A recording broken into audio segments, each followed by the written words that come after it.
You are now tuned into The Breakdown with Carlos Cote. Welcome to The Breakdown Podcast. I am your host, Carlos Cote, and today we're breaking down the first Ali and Frazier fight. Now, if you have not seen this fight, this is a fight that all people who just got into boxing the last 5 or so years need to watch. And when you watch this fight, the Ali Frazier fight, the first Ali Frazier fight, you'll look at boxing from a different lens when you see these cats, how they fight today. But this Ali Frazier fight is something really tremendous. And one of the main factors of this fight that is clearly obvious, that is going to be clearly obvious, is that Frazier never stopped moving the whole 15 rounds. You'll never see this kind of fighting no more. Heavyweights, as you know, they just stand flat-footed, whatever the case may be. Like I said, if you just got into boxing 5 or so years ago, you watch the first Ali Frazier fight and look at how these cats, no matter what weight class they're in, just look at how they fight today, and you'll appreciate this Ali Frazier fight, the first one, and you'll say, man, and I'm pretty sure it'll be a consensus that this may be one of the greatest fights of all times, if not definitely top 5. But the pressure that Frazier applied to Ali, he never stopped moving the whole 15 rounds. And if you look carefully, you just have to see this fight, because this is a, like I say, this is really a great fight. And let's break it down. Now, this fight took place in 1971, and according to the Honorable Muhammad Ali, this fight was watched by over 1 billion people worldwide. I know people say that wasn't no billion people, but Muhammad Ali was on many television shows and said that, and no one challenged what he said. Due to satellite back then, this fight was watched by 1 billion people, according to the Honorable Muhammad Ali. 1 billion watchers waiting for this fight. I think we deserve a hand. We've done a lot of work to accumulate 1 billion, which is bigger than the Super Bowl, the Rose Bowl, the Kentucky Derby, the Indianapolis 500, all right, but let's get and back. the World Series. Them two men you watching right there beats everything America ever produced. Two black brothers. All right, what was your feeling? Now, another thing that needs to be noted is that none of these so-called boxing experts never mention the fact. Everybody likes to say Ali was off for 3.5 years, came back, but what needs to be known, what needs to be not only known, but also spoke about and remembered, is that not only was Ali off for 3.5 years, Ali fought 3 fights in 6 months from being off 3.5 years. I'm going to say that one more time. He had 3 fights in 6 months from being expelled from his pugilistic art, livelihood, if you will, for over 3.5 years. Damn near 4 years, to be honest.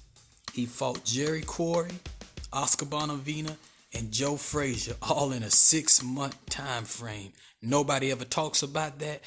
That needs to be noted. That is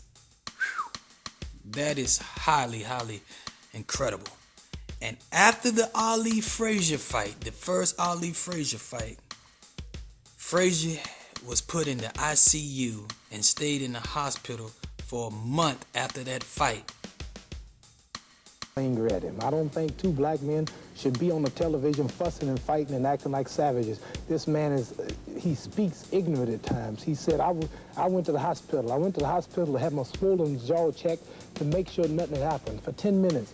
And I wasn't going to bring up him going to the hospital because it's true. He was so hurt, he went to the hospital for 1 month. And I don't think it would be a man for me to bring up you went to the hospital because it's not my intention to hurt nobody.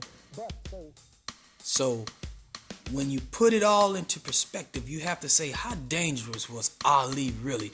And the 3 years he was off, it wasn't like he was training and all this stuff. This guy had to make a living, so he was out speaking in colleges and doing public engagements to make money and stuff like that. So this guy is really, really, truly, man, it's incredible, just an amazing person. And see, when you look at fighters today,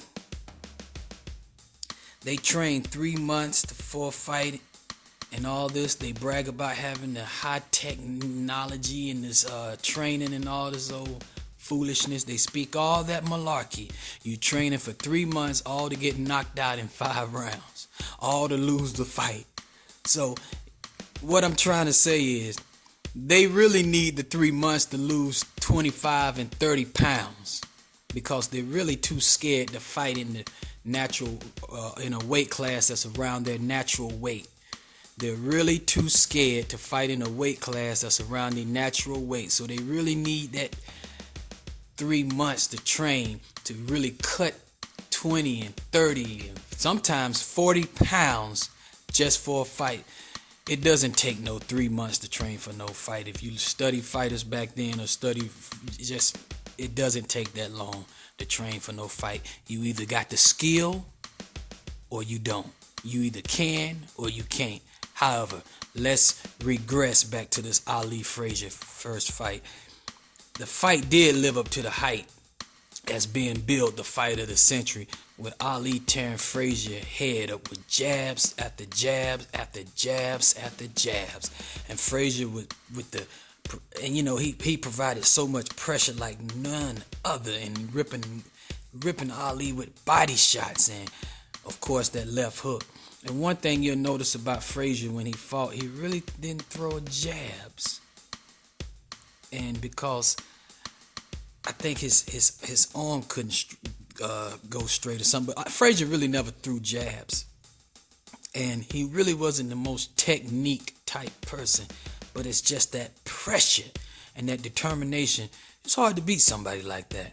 And if you have not watched this fight, again, please go watch it. However you look at these fighters today, whenever you look at these fighters today, I promise you, you'll laugh.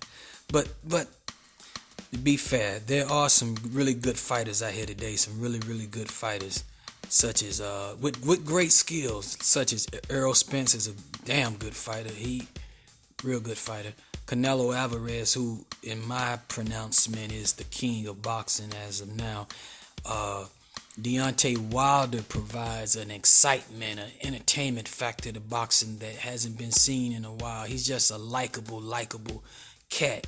There's so many good fighters out there. If I have to come off the top of my head, let's see. Just me coming off the top of my head, that's all I can think of. Lomachenko's a damn good fighter. Then you got Theo Lopez coming up. Believe it or not, I like Danny Garcia. There's so many great fighters out there and stuff like that. But back to the lecture at hand. In that 11th round of the Ali Frazier fight, the first fight, Frazier had Ali hurt. I mean, he was truly scathed. And Frazier didn't go after him. And I think he said something to the effect that he felt Ali wasn't really hurt. He was just trying to fool him or something like that. Well, you got fooled, because Ali was clearly hurt. And if he wasn't hurt, he's a damn good actor. It's a very serious actor. But if you watch this fight, again, you will not be disappointed. Now, there are some provocateurs and some lightweight devils like Max Kellerman that tries to say Ali is crazy and bitter and stuff like that, and making excuses or whatever the defense is because he lost the fight. Well, I want to say this. First of all, the fight was close. And if Ali felt that he won 9 of the 15 rounds, then there's no one that can confute that. And again, I felt Ali won the fight as well. So trying to say stuff like he's bitter or he's crazy because, first of all, I really shouldn't be putting too much attention to this, but it's Max Kellerman. Here's a guy that acted like Roy Jones for years, was the greatest thing in boxing ever seen and all this and that. This is Max Kellerman just drooling all over Roy Jones. Roy Jones, who is a great fighter, that was my main man. I used to love to watch Roy when I was in middle school and high school. Main man. But at the same time, this is Max Kellerman drooling over a man, parentheses, Roy Jones, who did not fight the top fighters of his day. I didn't say he ducked him. I ain't gonna say that. I'm just simplistically saying he did not fight the tough fighters, the top fighters of his day that the boxing public would have wanted to see and really wanted to see, such as Michael Nunn, Nigel Benn, come off the top of the head, Chris Eubank, Julian Jackson. It's a whole bunch of them. Gerald McClellan. In fact, if anybody go back and watch Roy Jones versus Montel Griffin, that fight was so close, and that's the real reason why Roy Jones hit the man while he was down, because he was trying to get an advantage and got disqualified. But that fight was close. And when I say close, that fight was either a draw, it depends on how you look at it, or some might have it Montel up by one, or I think I might have had Roy winning by a round or so. But the fight was close because Roy didn't have to hit him when that man was down. But either way, that's neither here nor there. But this is Roy Jones, who was a great fighter, but Max Kellerman was drooling over this guy like he was just the greatest thing. And then when Roy ran into his old longtime nemesis, guy named Antonio Tarver. Well, we ain't got to say no more about the Roy Jones story because that's the end of the chapter right there. So the chant from Roy Jones being the greatest thing that he's ever seen turns into Manny Pacquiao now is the greatest thing he ever seen. Manny Pacquiao, who I feel is top 5 greatest fighters of all time. Now that's just my pronouncement. And again, this is not any kind of brickbats towards Roy Jones or Manny Pacquiao. Manny Pacquiao is a great fighter. Had duck no fighter, got the resume. Fought Barrera 2 times, fought Morales 3 times, fought Miguel Cotto. I mean, just name his resume is tremendous. He even went up to fight the champion people thought he was going to lose. And who was that? That was Juan Marquez. Beat him, I felt, the first fight. Beat him, I felt, the second fight, although the second fight was close. The third fight was close. The third fight, you probably could have gave it to Marquez. The second fight, you probably could have gave it to Marquez. I mean, it's just really, really close. With Pacquiao definitely clearly won that first fight. Ain't no ifs, ands, or buts about that. And the fourth fight, well, you know how that went. But before the fourth Marquez fight, Max Kellerman was so emotional with his Manny Pacquiao's the greatest fighter that I've ever seen, and all this greatest stuff and all this old stuff. Just nonsense stuff. And I remember he said that at a Pacquiao fight, and the legendary late Emmanuel Stewart just looked at him and smiled, and you kind of just thinking to yourself, this. But anyway, that's Max Kellerman. And then who tries to say that Mike Tyson is the most feared, when the question was raised on ESPN when he was in that little debate with Stephen A. Smith, who was the most feared boxer, Mike Tyson or George Foreman.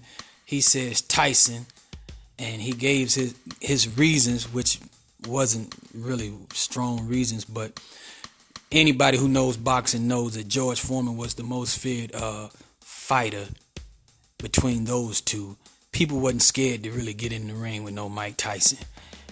Trainers, managers told their fighters not to get in the ring with George Foreman. And this is facts. George Foreman was the most. But anyway, this is not about no Max Kellerman. However, who is a scholar of boxing. Got to give him that. He is a scholar of boxing, but he is. So for him to try to take shots at the Honorable Muhammad Ali, I can't allow that to go without addressing it, because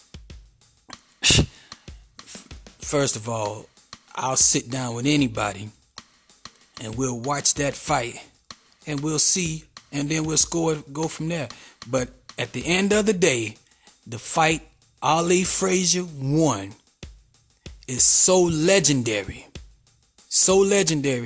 that they've been replaying it on ESPN, on NBC, all kind of sports shows and television shows from decades and decades. And I mean, from when the fight actually was shown on closed circuit television. So this fight is one for the history books. It's one for the books. It's going to always be talked about. It's a great fight. You won't be disappointed.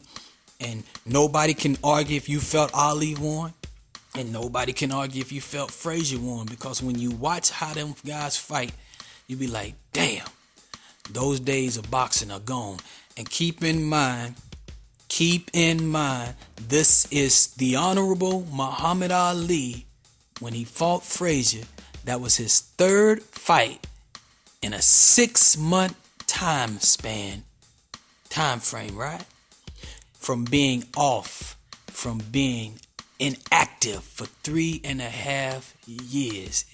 I can't stress that enough. But that was one of the greatest fights you'll ever see. The Ali, which led to the Ali Frazier.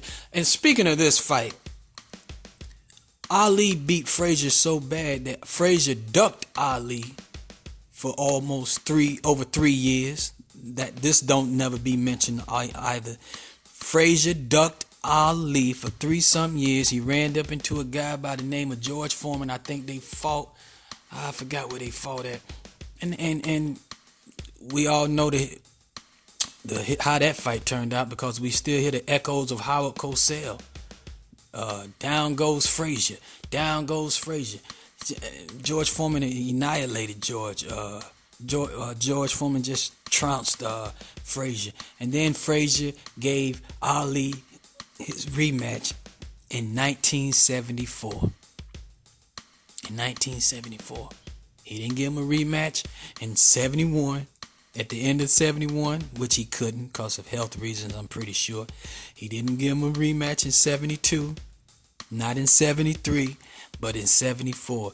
And when they met, and I think it was in Madison Square Garden, it was really a boring, dull fight. Ali did a bunch of holding and stuff like that. But however, I had Ali winning, and Ali won that fight, and then which led to another one of their classic fights, which was the Thriller in Manila. That's a whole nother subject matter as well. But that ends it for this breakdown of the Ali Frazier first fight. Go watch this fight with fresh eyes and from a different lens, and you'll come to appreciate it a little bit better. And with that said, I wish you all peace.